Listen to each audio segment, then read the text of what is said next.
Assalamualaikum warahmatullahi wabarakatuh. Kami dari kelompok 7 ingin menjelaskan materi kami tentang pokok bahasa, pendasaran filsafat bagi tugas keilmuan, sub pokok bahasa, ciri-ciri pemikiran filsafat bagi tugas keilmuan. Sebelum kami menjelaskan materi kami, di sini kami akan memperkenalkan diri terlebih dahulu. Assalamualaikum warahmatullahi wabarakatuh. Perkenalkan, nama saya Jody Pratama Putra, NPM 1903012023. Perkenalkan, nama saya Soleh Mustaqim, NPM 1903012050. Assalamualaikum warahmatullahi wabarakatuh. Saya Rifki Lutfi Aziz Saputra, NPM 1903011106. Oke, di sini saya akan membacakan ciri pemikiran filsafat bagi tugas keilmuan. Yang pertama, berpikir rasional. Sebagaimana diketahui, filsafat adalah berpikir. Meskipun demikian, tidak semua kegiatan berpikir dan hasil berpikir dimaksud dapat dikategorikan sebagai bersifat filsafat. Ciri pemikir filsafat yang pertama-tama harus bersifat rasional, bukan perasaan subjektif, khayalan, atau imajinatif belaka. Ciri pemikiran rasional menunjukkan bahwa baik kegiatan berpikir maupun hasil pemikiran filsafat itu sendiri harus dapat diterima secara akal sehat, bukan sekedar mengikuti sebuah common sense, pikiran umum. Ciri pemikiran filsafat yang rasional itu membuat filsafat disebut sebagai pemikiran krisis atau ilmu krisis. Yang kedua, krisis atau cringe. Menurut Jürgen Habermas, krisis adalah ciri pemikiran yang ingin terbelenggu dalam sangka rasional tetapi bergulat dengan realitas kemanusiaannya yang penuh krisis, anomali, determinasi, dan pembusukan budaya. Pemikiran krisis berada pada tataran sosial untuk melakukan penyembuhan sosial atas berbagai fenomena patologi penyakit sosial berupa provokasi, rasional birokrasi, dan represi yang cenderung mendistorsi akal sehat manusia. Yang ketiga, berpikir radikal atau akar. Artinya ciri berpikir rasional yang ingin menggali dan mengalami kenyataan atau ide sampai ke akar-akarnya untuk menemukan dan mengangkat dasar-dasar pemikirannya secara utuh ke permukaan. Melalui cara pemikiran yang demikian itu diperoleh suatu hasil berpikir dan mendasar dan mendalam serta sebuah pertanggungjawaban yang memadai di dalam membangun pemikiran filsafat dan pikiran keilmuan itu sendiri. Yang keempat, kreatif inovatif. Artinya pemikir filsafat bukanlah pemikiran yang melanggengkan atau memandekan dirinya di dalam sebagai keterkungkungan dogma atau ideologi yang beku dan statis.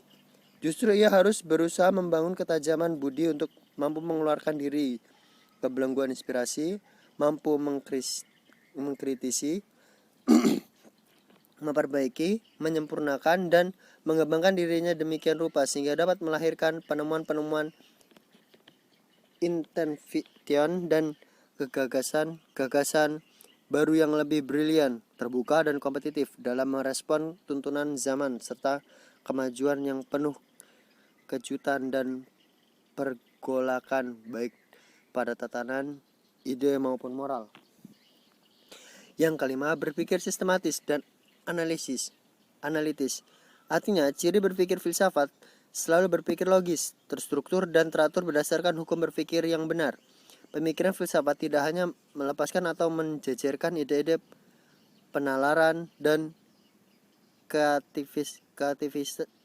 kreativitas budi secara serampangan, sporadis. Pemikir filsafat selalu bergerak selangkah demi selangkah dengan penuh kesadaran, pengujian diri, berusaha untuk mendudukan kejelasan isi dan makna secara terstruktur dengan penuh kematangan dalam urutan prosedur atau langkah-langkah berpikir yang tertib, bertanggung jawab, dan saling berhubungan secara teratur. Itu saja yang dapat saya sampaikan. Saya akhiri. Terima kasih. Selanjutnya akan dilanjutkan oleh Saudara Rifki. Berpikir universal. Pemikiran filsafat selalu mencari gagasan-gagasan pemikiran yang bersifat universal, yang dapat berlaku di semua tempat. Pemikiran filsafat tidak pernah akan berhenti dalam sebuah kenyataan yang terbatas. Ia akan menerobos, mencari dan menemukan gagasan-gagasan yang bersifat global dan menjadi rukun pemikiran umum. Komprehensif dan holistik. Pemikiran filsafat selalu bersifat menyeluruh dan utuh. Baginya, keseluruhan adalah lebih jelas dan lebih bermakna daripada bagian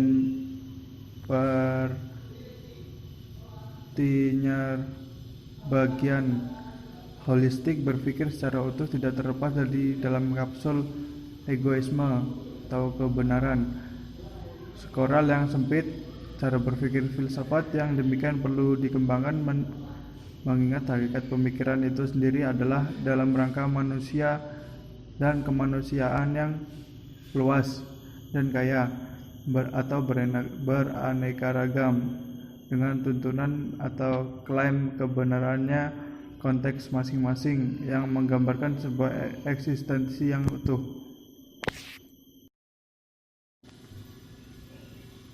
Berpikir abstrak. Berpikir abstrak adalah berpikir pada tatanan ide, konsep atau gagasan. Maksudnya, pemikiran filsafat selalu berusaha meningkatkan cara berpikir dari sekedar pernyataan-pernyataan faktual tentang fakta-fakta fisik yang terbatas pada keterbatasan jangkauan indera manusia untuk menempatkan pada sebuah pangkalan pemahaman yang utuh, integral atau terfokus dan saling melengkapi pada tataran yang abstrak melalui bentuk-bentuk ide, konsep atau gagasan-gagasan pemikiran. Berpikir spekulatif. Ciri pemikiran ini merupakan kelanjutan dari Ceitbau abstrak yang selalu berupa mengangkat pengalaman-pengalaman faktawi ke taraf pemahaman dan penalaran. Melalui itu, orang tidak hanya berhenti pada informasi sekadar menentukan apa adanya atau intent self, tetapi lebih meningkat pada taraf membangun pemikiran dan pemahaman tentang mengapa dan bagaimana hal itu dalam berbagai dimensi pendekatan. Berpikir secara relatif. Maksudnya, filsafat selalu berpikir dengan penuh pertimbangan dan penafsiran guna menemukan makna kebenaran secara utuh dan mendalam. Titik-titik pertautannya secara utuh dengan inti kehidupan manusia yang memungkinkan proses interminalisasi atau pembatinan setiap pemikiran filosofis, sehingga pikiran itu sendiri bukan hanya mampu mencerminkan isi otak, tetapi isi kehidupan secara utuh menjadi sebuah gaya kehidupan yang khas.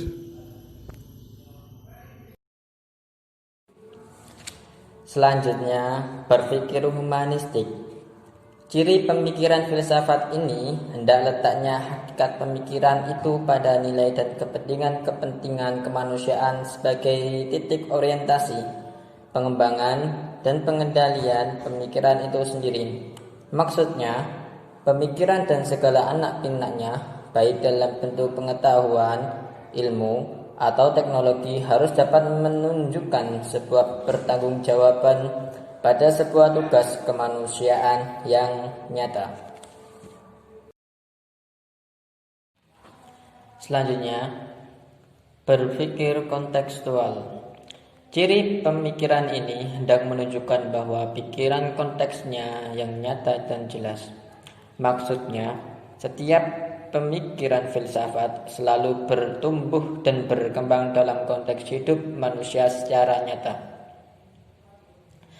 Pikiran filsafat karenanya merupakan bagian dari cara berpikir dan cara bertindak manusia atau masyarakat dalam menyiasati dan memecahkan masalah-masalah kehidupannya secara nyata.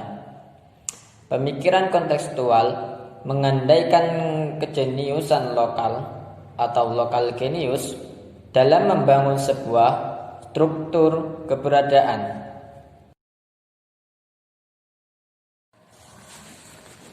Selanjutnya, berpikir eksistensial.